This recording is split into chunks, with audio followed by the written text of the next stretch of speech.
Hello guys, हमारे YouTube channel पर आपका स्वागत है। अगर आपने अभी तक चैनल को सब्सक्राइब नहीं किया है तो प्लीज़ चैनल को सब्सक्राइब करें, लाइक करें, कमेंट करें और अपने दोस्तों के साथ शेयर करें। अर्जुन सिंह जवाब देता है, तुम तो जानती ही हो, छठी इंद्री का हमेशा एक ही जवाब होता है, पता नहीं। भूमिका कहती है, अच्छा उसे छोड़ो, तुम बताओ, क्या तुम्हें उस पर किसी तरह का कोई डाउट है? अर्जुन सिंह जवाब देता है, नहीं, मुझे तो ऐसा कुछ नहीं लगा। इनफैक्ट वह काफ़ी स्वीट है। डिपार्टमेंट के सभी लोगों को वह काफ़ी पसंद आई है। बाकी तुम मिलने के बाद खुद ही देख लेना। सीक्रेट रिसर्च लैब 4 दिन और 4 रातें पूरी तरह बीत चुकी थी। यह 5वीं रात थी जब अनिका अपनी रिसर्च लैब में पूरी एकाग्रता के साथ अपने काम में लगी हुई थी। उसकी पलकें दिन रात जागने की वजह से सूजी हुई थी और आंखें पूरी तरह लाल दिखाई दे रही थी। जैसे जैसे वक्त बीतता जा रहा था, अनिका के काम करने की रफ्तार भी बढ़ती जा रही थी। इस वक्त उसके काम करने की गति किसी मशीन की तरह तेज थी और दिमाग कंप्यूटर से भी अधिक तीव्र गति से काम कर रहा था। उसके निर्देशों के अनुसार एनी उसकी मदद कर रही थी। अनिका को पूरा विश्वास था कि इस बार उसकी रिसर्च सफल रहेगी और वह एक्सपेरिमेंट पूरा कर लेगी। लेकिन कई घंटे की मेहनत के बाद इस बार भी उसे हताशा ही हाथ लगती है। यहाँ प्रीति के चेहरे पर घोर उदासी छाई हुई थी। वह रिहाना का मेकअप करने के बाद भी उसी के कैबिन के बाहर बैठी हुई थी और ट्रांसपेरेंट फाइबर से लगातार उसे देख रही थी। इस वक्त रिहाना पेशेंट बेड पर लेटी हुई थी और उसके आसपास रखी हुई मशीनें उसके शरीर की हर क्रिया को बीप की आवाज के साथ साथ दर्शा रही थी। तभी वह अचानक से उठकर अंदर आती है। रिहाना का ब्लड प्रेशर और पल्स दोनों की दरें गिर रही थी। यह सब देखकर प्रीति की अपनी धड़कनें और रक्तचाप दोनों ही बढ़ने लगते हैं। वह तेजी से कुछ इंजेक्शन निकालती है और उनमें दवाई भरकर रिहाना की बॉडी में इंजेक्ट कर देती है। उसके बाद फोन निकालकर अनिका को मैसेज करती है, अनिका दीदी, इसकी सांसें कभी भी इसका साथ छोड़ सकती हैं। अब इस स्थिति को और देर तक संभालना मेरे लिए संभव नहीं है। प्लीज आप आकर एक बार इसे देख लीजिए। Secret research lab. वहाँ रिसर्च लैब में अनिका को अपने काम में लगातार लगे हुए आधी रात का समय हो चुका था। प्रीति लगातार उसे मैसेज पर मैसेज कर रही थी, लेकिन अनिका को अपने फोन की भी कोई सुध बुध नहीं थी। अनिका के लिए एक एक सेकंड बहुत कीमती थी। वह किसी भी तरह से रिहाना को बचाने के लिए एंटी ड्रग तैयार करना चाहती थी। इस बार एक्सपेरिमेंट का रिजल्ट आने के बाद एनी अपनी रोबोटिक आवाज में पूछती है, क्या हम इस बार भी असफल हो गए? अनिका कहती है, हम सफल नहीं हुए, लेकिन असफल भी नहीं हुए हैं। अनिका अपने हाथ से इशारा करते हुए कहती है, वह देखो। एनी रिजल्ट की तरफ देखती है। अनिका आगे कहती है, इसमें कुछ और भी ऐड करना बाकी है। हम मंजिल से सिर्फ एक कदम दूर हैं। उसके बाद यह जरूर पूरा होगा। इसके बाद अनिका अपने काम में लगी रहती है और एनी को आदेश देती है, जाओ और जाकर कोलबी में रखी हुई सभी किताबें उठाकर ले आओ। कुछ देर बाद एनी अनिका की मंगाई हुई सभी किताबें उठाकर ले आती है और उन्हें एक बड़ी सी टेबल पर अलग अलग करके रख देती है। अनिका किताबों के पास आती है और अपने दोनों हाथों से किताबों के पेज पलटना शुरू कर देती है। उसकी आंखें किताबों को स्कैनर की तरह तेज गति से स्कैन कर रही थी। उसे देखकर ऐसा लग रहा था जैसे कि वह लगातार कुछ ढूंढने की कोशिश कर रही है। 2, 4, 10 कुछ ही देर में उसने काफी सारी किताबों के पेज पलट डाले और फिर अंत में वह जो ढूंढ रही थी उसे मिल जाता है और उसके बाद वह कहती है, एनी, बाकी सभी किताबों को ले जाकर उनकी जगह पर रख दो। Secret underground. यहाँ प्रीति को अपने फोन पर बीप करने की आवाज सुनाई देती है। वह अपना फोन निकालकर देखती है तो उसके चेहरे से हवाएं उड़ जाती हैं। सिर पर आई हुई इस नई इमरजेंसी को देखते हुए वह लगभग दौड़ते हुए दूसरे कैबिन की तरफ बढ़ जाती है जिसमें सीक्रेट पेशेंट को रखा गया था। वह उस पेशेंट की हाथ की उंगलियों के मूवमेंट देखती है। फिर वह मशीनों पर उसकी बॉडी मूवमेंट को नोट करती है। वह अब तक इस बात को समझ चुकी थी कि पेशेंट को कभी भी होश आ सकता है, लेकिन वह अच्छी तरह जानती थी कि अगर उसे होश आ गया तो उसे इस बात के बिल्कुल भी अंदाजा नहीं था कि इस स्थिति को कैसे संभाला जाएगा। वह थोड़ी देर उसी कैबिन में इधर से उधर घूमते हुए सोचने लगती है, अनिका दी मेरे किसी भी मैसेज का कोई रिप्लाई नहीं कर रही है। इसका मतलब उनके पास एक सेकंड का भी वक्त नहीं है। वह जरूर रिहाना को बचाने के लिए कोई ना कोई तरीका निकालने में व्यस्त है। उनके इस वक्त यहाँ बुलाने का मतलब होगा रिहाना के बचने की उम्मीद का और भी कम हो जाना। मुझे खुद ही तय करना होगा कि इस वक्त क्या करना चाहिए। उसके बाद कुछ सोचकर एक इंजेक्शन में दवाई भरकर पेशेंट की बॉडी में इंजेक्ट कर देती है। उसके बाद अपना फ़ोन निकालकर अनिका को पेशेंट की बॉडी में मूवमेंट दिखाई देने का मैसेज कर देती है। फिलहाल किसी तरह मैनेज हो गया है, लेकिन अब सीक्रेट पेशेंट को कभी भी होश आ सकता है। फिर वहीं चेयर पर बैठ जाती है, किंतु पूरी रात जागते रहने की वजह से प्रीति की कुछ ही सेकंड में आंख लग जाती है। सुबह के वक्त जब प्रीति की आंख खुलती है तो 5 घंटे बीत चुके थे। नींद टूटते ही वह आनन फानन में सीधा रिहाना के कैबिन में पहुंच जाती है। जब वह रिहाना को चेक करती है तो उसकी आंखों से आंसू टपकने लगते हैं, क्योंकि रिहाना की बॉडी ने मूवमेंट करना बंद कर दिया था। प्रीति ने अपनी तरफ से हर संभव कोशिश की कि रिहाना के शरीर में किसी तरह की हरकत हो, लेकिन उसकी हर कोशिश बेकार हो जाती है। प्रीति अच्छी तरह जानती थी कि रिहाना के लिए परेशान होने की उसे कोई ज़रूरत नहीं है। वह यह बात भी बखूबी समझती थी कि आगे ना जाने ऐसे कितने लोग उसकी आंखों के सामने दम तोड़ेंगे और ना जाने कितनों को उसे अपने हाथों से मौत की नींद सुलाना होगा। वह इन सभी चीज़ों के लिए मानसिक स्तर पर पूरी तरह से तैयार भी थी, लेकिन फिर भी ना जाने क्यों उसे रिहाना से एक अलग ही तरह का लगाव हो गया था। वह दिल से चाहती थी कि किसी भी तरह वह जिंदा बच जाए और एक नए सिरे से बेहतर जिंदगी जीने की शुरुआत कर सके। इस समय प्रीति को ऐसा महसूस हो रहा था जैसे उसके पैर उसके शरीर का वजन नहीं उठा पा रहे हैं। वह जिस जगह पर खड़ी है वहीं अपने घुटनों के बल बैठ जाती है। अभी भी उसकी आंखों से आंसुओं ने टपकना बंद नहीं किया था। तभी कैबिन का दरवाजा खुलता है और अनिका अंदर आती है। जब वह प्रीति को इस तरह से टूटते हुए देखती है तो उसे सहारा देकर उठाती है और कहती है, मैंने तुमसे पहले ही कहा था कि दिल लगी अच्छी नहीं होती। अब जल्दी से खड़ी हो जाओ और मेरी मदद करो। भूमिका मारवा के कमरे में वहाँ भूमिका अपने रूम में अपने बेड पर बैठकर खुद पर ही नाराज हो रही थी। अपने पैर को देखकर उसकी चिड़चिड़ाहट बढ़ रही थी। तभी भूमिका के कमरे का दरवाजा खुलता है और उसे कौटिल्य अंदर आता हुआ दिखाई देता है। भूमिका के हाथ में तेज धार का चाकू देखकर वह अपने दोनों हाथ ऊपर कर लेता है और कहता है, तुम इसके साथ क्या कर रही हो? भूमिका अपनी जगह से बैठे हुए उसे चाकू को कौटिल्य की तरफ करते हुए कहती है, मैं और देर तक यहाँ नहीं बैठी रह सकती। मुझे डिपार्टमेंट जाना है। आज मैं और मेरी समस्या दोनों में से कोई एक ही रहेगा। फिर अपने बोलने का लहजा बदलते हुए कहती है, तुम्हें मेरा यह पैर दिखाई दे रहा है ना? मैं इसे इस प्लास्टर की वजह से मोड़ भी नहीं सकती। ऐसा कहकर वह प्लास्टर को काटने के लिए उस चाकू को प्लास्टर पर चलाना शुरू करने ही वाली थी कि तभी कौटिल्य कहता है, एक मिनट रुको, और फिर धीमे धीमे कदमों से भूमिका के पास आकर उसके हाथ से चाकू ले लेता है। उसके बाद भूमिका से कहता है, सिर्फ आज की ही तो बात है, कल तो इसे कट ही जाना है। भूमिका जवाब देती है, लेकिन मुझे डिपार्टमेंट आज ही जाना है और अभी तुरंत। अगर तुम्हारे पास मेरी प्रॉब्लम का कोई सॉल्यूशन है तो बोलो, नहीं तो मेरा चाकू मुझे वापस करो। भूमिका की बात सुनकर कौटिल्य लगातार भूमिका की तरफ देखने लगता है। उसे समझ नहीं आता कि अब वह क्या करे, भूमिका को कैसे रोके। फिर कुछ सोचकर कहता है, अगर तुम्हारा जाना इतना ही जरूरी है तो तुम इस वाकर की मदद से भी प्लास्टर के साथ भी डिपार्टमेंट जा सकती हो। भूमिका अपनी बोहें चढ़ाकर नीचे मुंह करके कहती है, बस इसी की बात मत करना। इसे देखते ही मेरा दिमाग खराब होने लगता है। जितनी देर में एक इंसान 4 कदम चलता है, उतनी देर में इसकी वजह से मैं केवल एक ही कदम चल पाती हूँ। इतना पेशेंस नहीं है मुझ में। बस अब बहुत हुआ, मेरा चाकू मुझे वापस करो। कौटिल्य कहता है, ठीक है, तुम्हें डिपार्टमेंट जाना है ना, मैं लेकर चलता हूँ। भूमिका झट से कौटिल्य को देखते हुए जवाब देती है, तुम क्या मुझे गोद में उठाकर लेकर जाओगे या अपनी टांगे मुझे गिफ्ट करोगे? कौटिल्य के चेहरे पर मुस्कान आ जाती है और वह कहता है, पहले वाला ऑप्शन ज्यादा अच्छा है। अगर तुम्हारी इजाजत हो तो। इसके बाद कमरे में कुछ पलों के लिए बिल्कुल सन्नाटा छा जाता है। थोड़ी देर सोचने के बाद भूमिका अपनी शक्ल ठीक करते हुए कहती है, मैं इतनी हल्की भी नहीं हूँ। कौटिल्य जवाब देता है, और मैं इतना कमजोर भी नहीं हूँ। फिर भूमिका चुप हो जाती है और एक पल के बाद जवाब देती है, ठीक है, ले चलो, लेकिन मुझे गिरा मत देना।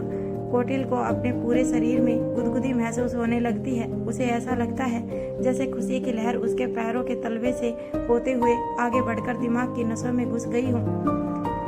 इसके बाद कौटिल्य भूमिका के पास जाता है और जैसे ही छूकर भूमिका को उठाने के लिए हाथ आगे करता है, भूमिका कहती है, 1 मिनट। कौटिल्य वापस सीधा खड़ा होता है। भूमिका कहती है, पहले उस अलमारी से मेरी पिस्तौल निकालकर मुझे दो। पिस्टल लेने के बाद उसे अपनी कमर में रखते हुए भूमिका कौटिल से कहती है, चलो अब मैं चलने के लिए तैयार हूँ। कौटिल हल्की सी मुस्कान के साथ भूमिका को अपनी बाहों में उठा लेता है और भूमिका अपना एक हाथ कौटिल की गर्दन में डाल देती है। सीक्रेट अंडरग्राउंड में अनिका रिहाना की बॉडी के पास चली जाती है और उसके शरीर से जुड़ी हुई सभी मशीनों को ऑब्जर्व करने लगती है। प्रीति फटी हुई आंखों से अनिका की ओर देखने लगती है, फिर किसी तरह से बहुत कोशिश करके धीमी आवाज में कहती है, अनिका दी, उसकी बॉडी ने रिस्पॉन्स करना बंद कर दिया है, अब हम कुछ नहीं कर सकते। अनिका बिना प्रीति की तरफ देखे ही जवाब देती है, तुम डॉक्टर हो, इस तरह मरीजों की हालत देखकर टूटकर बिखर जाओगी तो जिंदा लोग मौत के मुंह में पहुंच जाएंगे। अनिका की बात सुनकर प्रीति के शरीर में अजीब सी फुर्ती आ जाती है और वह झट से अपने दोनों हाथों से अपने दोनों गालों के आंसुओं को पोंछकर अनिका के पास आकर कहती है, क्या अभी भी कोई उम्मीद है? अनिका कहती है, वह ड्रग उसे धीमी मौत दे रहा है। उस ड्रग के असर की वजह से अभी केवल उसकी बॉडी मूवमेंट गई है, लेकिन अभी तक इसके दिमाग में रिस्पॉन्स करना बंद नहीं किया है। उसके बाद अनिका प्रीति को इंस्ट्रक्शन देना शुरू करती है और खुद भी अपने काम पर लग जाती है। अनिका तैयार की गई डोज को रिहाना के शरीर में गर्दन के पास इंजेक्ट कर देती है। इसके ठीक 20 मिनट के बाद रिहाना की बॉडी रिस्पॉन्स करना शुरू कर देती है। अगले 2 घंटे तक प्रीति और अनिका दोनों इसी तरह रिहाना के ट्रीटमेंट में लगे रहते हैं। जब अनिका को पूरी तरह तसल्ली हो जाती है कि अब रिहाना खतरे से बाहर है, तब वह वहां रखी हुई चेयर पर बैठ जाती है। उसके बाद प्रीति को इशारे से अपने पास बुलाती है, फिर उसके गाल पर हाथ रखते हुए उससे कहती है, मैंने तुमसे पहले भी कहा था और अब आखिरी बार कह रही हूँ, प्रोफेशनल लाइफ को कभी भी पर्सनली मत लेना, नहीं तो लोग तुम्हारा फायदा उठाने में कामयाब हो जाएंगे। अगर तुम चाहती हो कि प्रोफेशनली कोई और तुम्हारे दिमाग को कंट्रोल ना करे, तो तुम्हें अपनी भावनाओं पर नियंत्रण करना सीखना होगा। इसके बाद अनिका चेयर से उठकर कैबिन के बाहर निकल जाती है और वहां रखे हुए सोफे पर बैठते हुए प्रीति से कहती है, अब वह खतरे से बाहर है, तुम भी जाकर थोड़ा आराम कर लो। और ऐसा कहकर वह सोफे की बैक रेस्ट पर जैसे ही सिर रखती है, उसे नींद आ जाती है। इससे पहले कि प्रीति अनिका से कुछ कह पाती, वह देखती है कि अनिका सो चुकी है। प्रीति चुपचाप वहां से उठकर सीक्रेट अंडरग्राउंड से बाहर की तरफ निकल जाती है। जब वह डाइनिंग हॉल से होते हुए अपने रूम की तरफ जा रही थी, तब रोहित मारवा को सामने से आते हुए देखती है। उसका मन होता है कि वह रोहित को बताए कि अनिका सीक्रेट अंडरग्राउंड में ही सो चुकी है, पर उसकी हिम्मत नहीं होती वह रोहित मारवा से कुछ बोल पाए। वह अपनी जगह पर रुक जाती है और रोहित मारवा को अपनी तरफ आते हुए देखने लगती है। दरअसल अनिका के पास नहीं होने की वजह से रोहित को देर रात तक नींद नहीं आई, जिसकी वजह से उसे सुबह उठने में देरी हो गई थी। उठने के बाद उसे ऐसा एहसास हुआ जैसे अनिका उस कमरे में मौजूद थी, इसीलिए वह सीक्रेट अंडरग्राउंड की तरफ चला आ रहा था। प्रीति को अपने सामने देखकर खुद रोहित ने पूछा, क्या तुमने अनिका को देखा है? प्रीति अपने हाथ से पीछे की तरफ इशारा करते हुए जवाब देती है, जीजू, वह वहाँ अंदर ही सो गई है। रोहित प्रीति का इशारा समझ जाता है और पहले से भी ज्यादा तेज कदमों से चलते हुए सीधा सीक्रेट अंडरग्राउंड में पहुंच जाता है। अनिका को अपनी आंखों के सामने देखकर रोहित के चेहरे पर सुकून भरी मुस्कुराहट आ जाती है। उसकी तीव्र इच्छा होती है कि वह अनिका को कसकर अपने गले से लगा ले, लेकिन ऐसा करने से अनिका की नींद खराब हो सकती थी। यह सोचकर वह वहीं घुटनों के बल अनिका के पास फर्श पर ही बैठ जाता है और अनिका के चेहरे को देखता रहता है।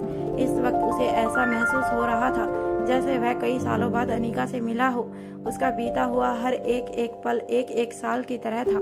अब उसका इंतजार खत्म हो चुका था। वह अपने प्यार को अपनी आंखों के सामने सुकून से सोते हुए देख रहा था। वह अपनी नम आंखों से प्यारी सी मुस्कुराहट के साथ अनिका के माथे को धीरे से चूमता है। इसके तुरंत बाद रोहित को यह चिंता सताने लगती है कि अनिका बिना कुछ खाए पिए ही सो गई है। रोहित अनिका को अपनी बाहों में उठा लेता है और यूं ही बाहों में भरकर उसे अपने बेडरूम तक ले जाता है। रोहित अनिका को बेड के किनारे पर ना सुलाकर अपने घुटनों की मदद से बेड पर एकदम आगे जाकर उसे बेड के बीचों बीच लेटा देता है और जैसे ही पीछे हटने की कोशिश करता है, वह पाता है कि उसका हाथ अनिका के सिर के नीचे होने की वजह से वह ऐसा नहीं कर पा रहा है। इस वक्त रोहित का चेहरा अनिका के चेहरे के बहुत पास था। रोहित को सोई हुई अनिका के प्यारे से चेहरे को देखकर ऐसी ख्वाहिश हुई कि वह अपना दूसरा हाथ भी अनिका के ऊपर रखकर उसे अपनी बाहों में भर ले और उसे उसके पास ही लेट जाए। कुछ पलों के लिए वह अनिका को उसी के पास बैठकर यूं ही देखता रहता है और उसके बाद अपनी सोच पर मुस्कुराते हुए धीरे से अनिका के सिर के नीचे से अपना हाथ निकालता है। अनिका को चादर से ढकने के बाद अपने रूम से बाहर चला जाता है। फिर जाकर घर के नौकरों को आदेश देता है कि अनिका के उठते ही उसकी आंखों के सामने खाना पहले से मौजूद होना चाहिए। वहाँ कोटिल भूमिका के साथ हेडक्वार्टर पहुंच चुका था। यह पहली बार नहीं था जब कोटिल हेडक्वार्टर आया था, लेकिन पिछली बार उसका ध्यान केवल भूमिका को ढूंढने पर था। आज वह हेडक्वार्टर की हर चीज को बारीकी से नोट कर रहा था। वह भूमिका को उसके कैबिन में ले जाकर उसकी चेयर पर बैठा देता है। तभी एक कांस्टेबल मुस्कुराते हुए अंदर आकर भूमिका के पास एक स्टूल रखकर जाता है ताकि भूमिका अपना प्लास्टर लगा हुआ पैर उस पर रख सके। जैसे ही कांस्टेबल वहां से जाने लगता है, भूमिका उससे कहती है, एक बार अर्जुन सिंह को कहो कि आकर मुझसे मिले। इससे पहले कि कांस्टेबल वहां से बाहर निकल पाता, अर्जुन सिंह खुद ही भूमिका के कैबिन में पहुंच जाता है। अर्जुन सिंह मुस्कुराते हुए घोषणा करता है, यही है द ऑफिसर भूमिका मारवा, जो शांति से बिल्कुल भी नहीं बैठ सकती। फिर पूछने के अंदाज में भूमिका से कहता है, क्या हमसे मिलना इतना जरूरी था? हम सभी वहीं मिलने आ जाते, एक बार कह कर तो देखती। भूमिका जवाब हंसकर देती है, मुझे अपने घर पर ऑफिस नहीं खोलना है। अर्जुन आगे कुछ कह पाता उससे पहले ही एक एक करके स्टाफ के सभी सदस्य भूमिका के कैबिन में इकट्ठे हो जाते हैं। कोटिल उन सभी के साथ साथ भूमिका पर भी अपनी निगाह बनाए हुए था। वह आसानी से देख पाता है कि भूमिका की आंखें किसी को ढूंढ रही थी। एक चेयर पर बैठते हुए कोटिल्य की आंखें लगातार अपने आसपास की सभी चीजों को नोटिस कर रही थी, लेकिन उसके हाथों के अंगूठे लगातार अपने फोन पर तेजी से चल रहे थे। तभी कैबिन का दरवाजा खुलता है और एक पतली लंबी लड़की कैबिन के अंदर आती है, जिसका कद, स्टाइल और बॉडी लैंग्वेज भूमिका से काफी मिलती जुलती थी। उसने पेंसिल हाई हील के साथ शॉर्ट्स कट का स्टोकिंग के साथ पहना हुआ था।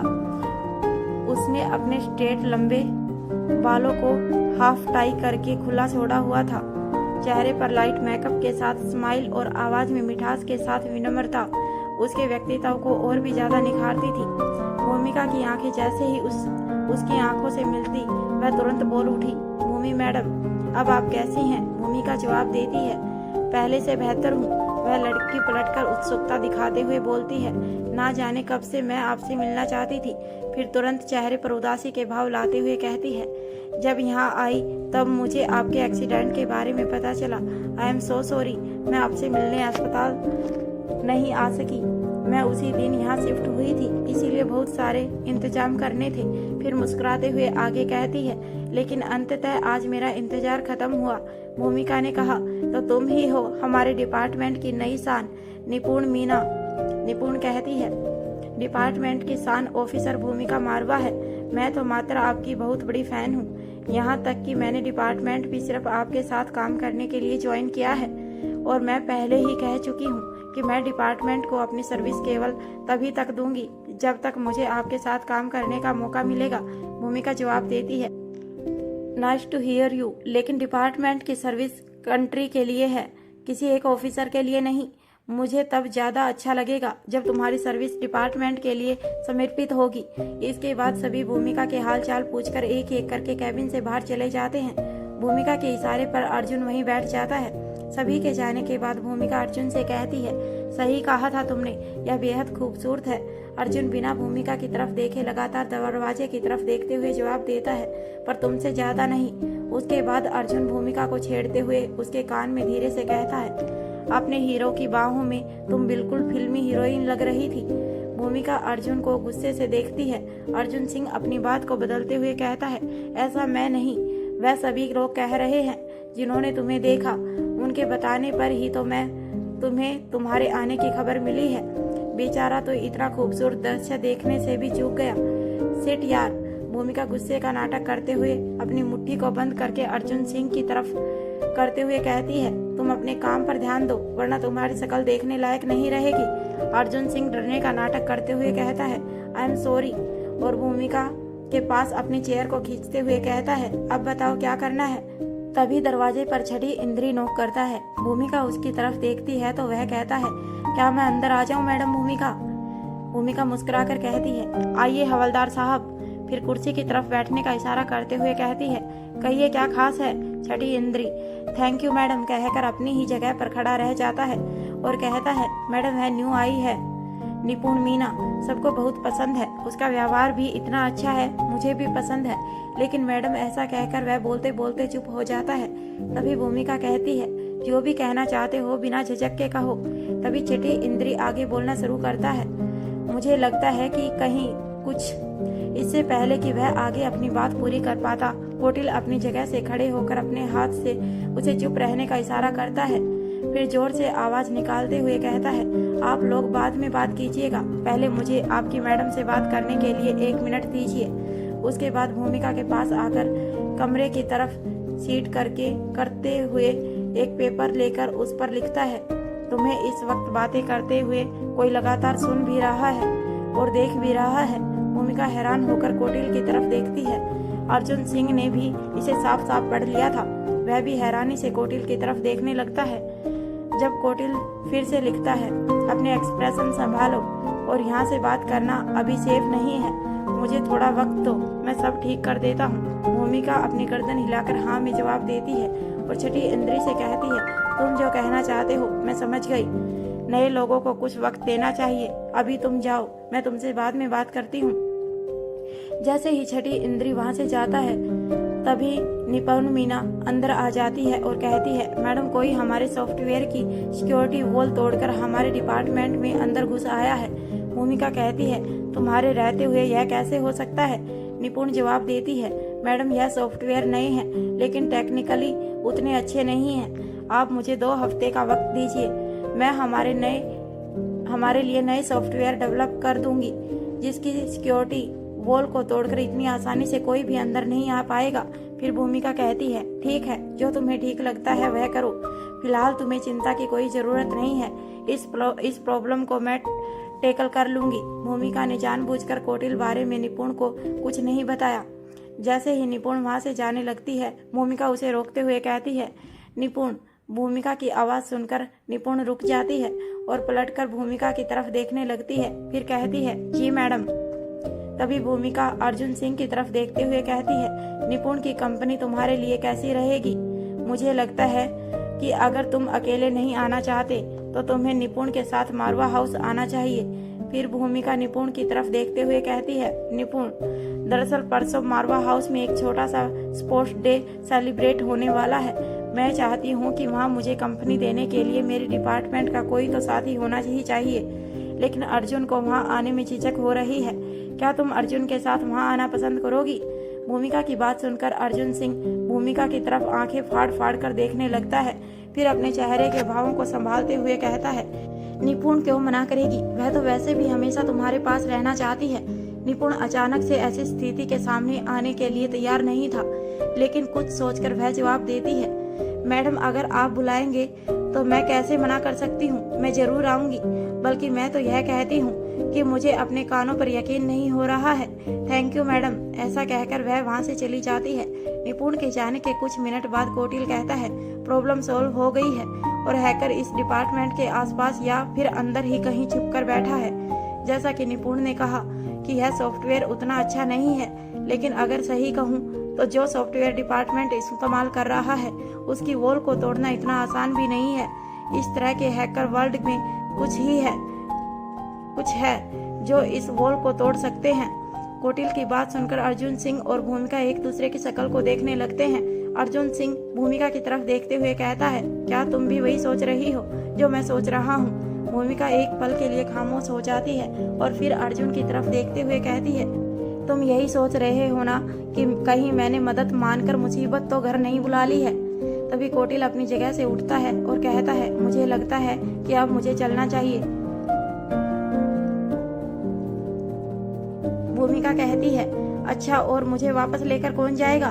कोटिल के चेहरे पर मुस्कान आ जाती है और वह कहता है, मैडम आप मुझे एक मैसेज कर दीजिएगा, मैं तुरंत हाजिर हो जाऊंगा। भूमिका पलटकर कहती है, बिल्कुल भी नहीं, तुम यहीं बैठो मेरे सामने, मैं काम खत्म करके तुम्हारे साथ ही चलूंगी। कोटिल बिना कुछ कहे सिर्फ अपनी गर्दन ठीक है के भाव में हिला देता है और अर्जुन सिंह दूसरी तरफ चेहरा करके मुस्कुराने लगता है। उधर लक्षण हो सकता है जिसने मुझे सॉफ्टवेयर से निकाल कर बाहर खड़ा कर दिया है। यह सिर्फ वर्ल्ड का बेस्ट हैकर ही कर सकता है, जो लक्ष्यों को डिटेक्ट करके मुंह तोड़ जवाब दे सके।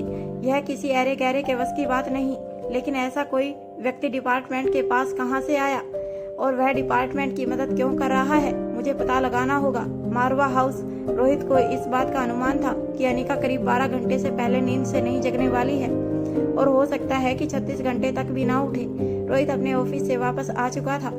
यह लगभग रात के 10:30 बजे का वक्त था जब अनिका अपनी आंखों को हल्का सा खोल कर देखती है। रोहित कमरे में इधर से उधर टहल रहा था। जैसे ही अनिका अपने हाथ को हिलाती है, रोहित झट से उसके पास आ जाता है। अनिका उठने की कोशिश करती है पर नींद की वजह से उठ नहीं पाती। रोहित सहारा देकर अनिका को उठाता है।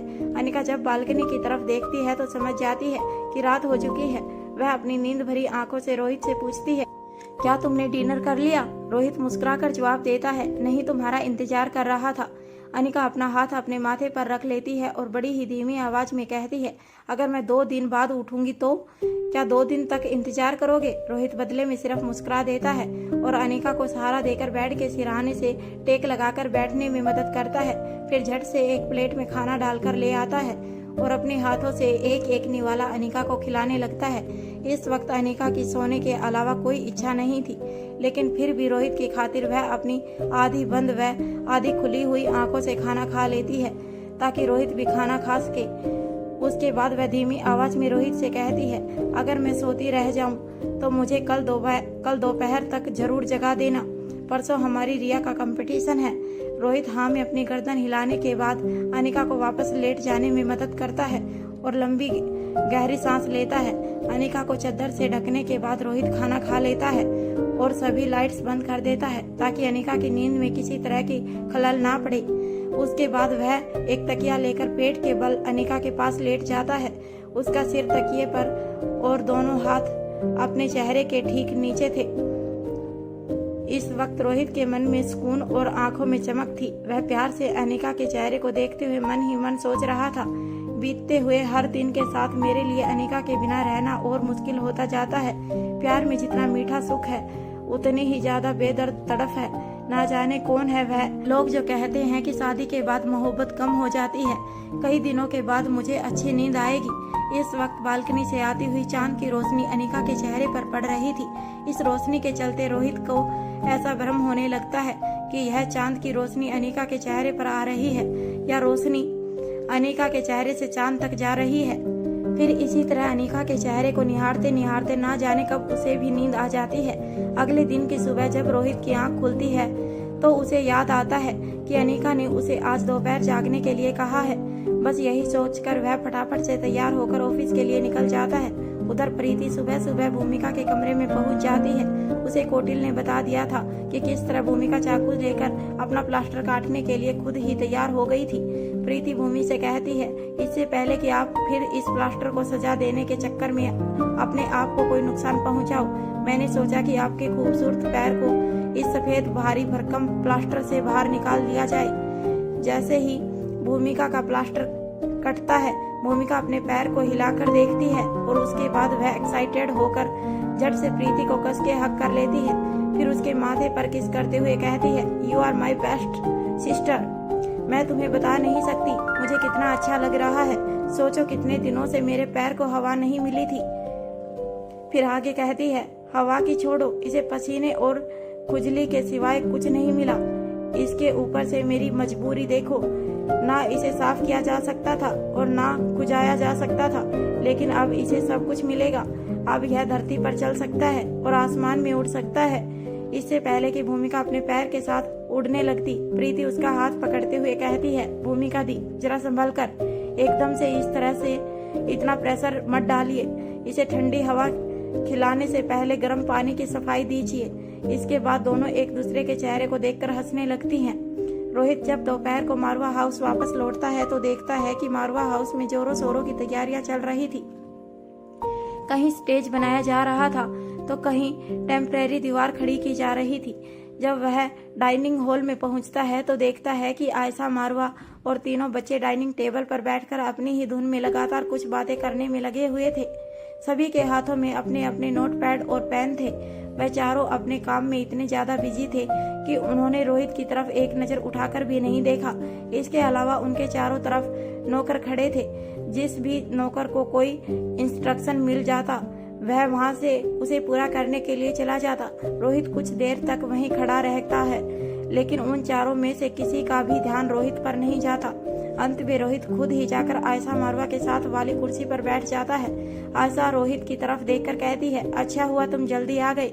देखो वैसे तो यह तुम्हारा काम नहीं है, लेकिन फिर भी तुम एक बार इसे देख लो। उसके बाद अगर तैयारी में कोई कमी हो तो तुम भी हमें अपनी राय दे सकते हो। ऐसा कहकर अपने हाथ का नोटपैड आयशा मारवा रोहित के हाथ में थमा देती है और वापस बच्चों के साथ बात करने में बिजी हो जाती है।